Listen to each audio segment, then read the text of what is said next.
Fort Hill is the centerpiece to the Clemson landscape. Clemson's will dictates that it has to be open to visitors for viewing for perpetuity. So it's the centerpiece in the middle of a modern academic campus. We have a wonderful 200-year-old historic home. The state archaeologist in Columbia, Dr. Jonathan Leader, had done some preliminary testing in the mid-2000s. And when I got here, I talked to the department and said, what can we do? What questions do we want to answer? How can we bring archaeology to the forefront in the history of campus? So Fort Hill being in the middle was the starting point, the jumping off point for campus archaeology. The field school itself is a student class, so they actually get college credit for learning archaeological skill sets. So we have a major in anthropology. Archaeology is a subset of anthropology in the United States. And these students get hands-on training in how to do applied fieldwork. So if they want to do careers in archaeology, they need to know how to do the actual digging component of it and research. So having campus archaeology means that we can bring the classroom outdoors, and so we build it as part of the curriculum that they have to do some applied component. Archaeological digs start with kind of a survey, a plan of where you are on the landscape. So some of that may be mapping or photographing the landscape to know what topography or slope changes look like, or documenting any historic buildings that may be still standing. And then we break ground. So the students physically dig in controlled sections.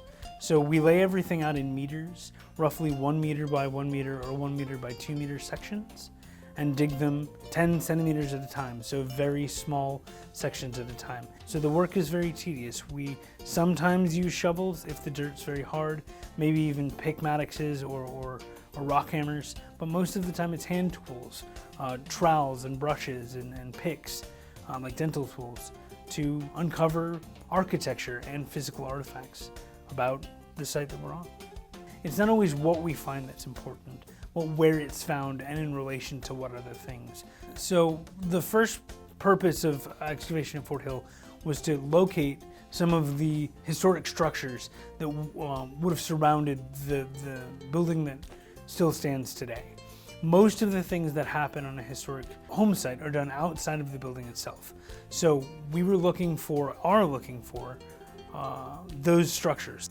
We are digging up at Fort Hill. We're doing an archaeological excavation, looking for the outbuildings that were once part of this structure. So the past 6 weeks have been working on uncovering any evidence that can show us what those are. Things like a laundry, smokehouse, storage rooms, and at the bottom of the hill, Fort Hill, domestic slave quarters, African-American individuals working in the service of the Calhoun family, because their story has never been told. So what we've actually found over the past 2 years is evidence of those structures. The physical architecture, like brick piers, as well as evidence of things like childhood or what consumption habits were had, what people were eating things off of, what they were throwing away, the building construction methods. Last summer they started finding brick pillars, and they had a lot of ceramic and glass, so we just kind of found a continuation of those things this summer, and hopefully uncovering more for next summer and a long-term project. Keep going. We found a lot of artifacts from childhood, so specifically I've dug up parts of dolls, which is a little scary sounding, but we found marbles and dolls and different elements of toys, which we didn't expect to find really. So all of the artifacts that we uncover get brought into a lab, and we figured out. So some of the most recent interesting things we found are plates that we can use to very solidly date the site. We have a pattern that has a mark that dates to January 7th, 1882, solidly in the middle of the Thomas Green Clemson occupation. We have evidence of childhood activities in the yard space, porcelain dolls and marbles. So it's not necessarily about what magical, wonderful treasure we've found, but more about what everyday objects, things that we as people often forget about, can actually tell us about what people are doing in their lives. So we would like to do a lot more with evidence related to foodways. What foods people eat aren't necessarily things that are written about very well in the archival records, especially related to enslaved persons who don't really have a voice in the archival record. And so we want to uncover evidence related to those persons' experiences because they literally built and worked on the landscape that Clemson's campus sits on. So without their work, effort, and lives, this university wouldn't exist where it does. So we want to find more evidence of what happened in those spaces. I'm really interested in anthropology because I really love the culture aspect of everything, just learning about people that I wouldn't otherwise know. We get to speak a lot for people who don't get their voice heard a lot of times. So that's what this is specifically very cool, because the people who built this campus, you know, they're not represented in our history books a lot of times. So it's really cool to be able to share their side of the history.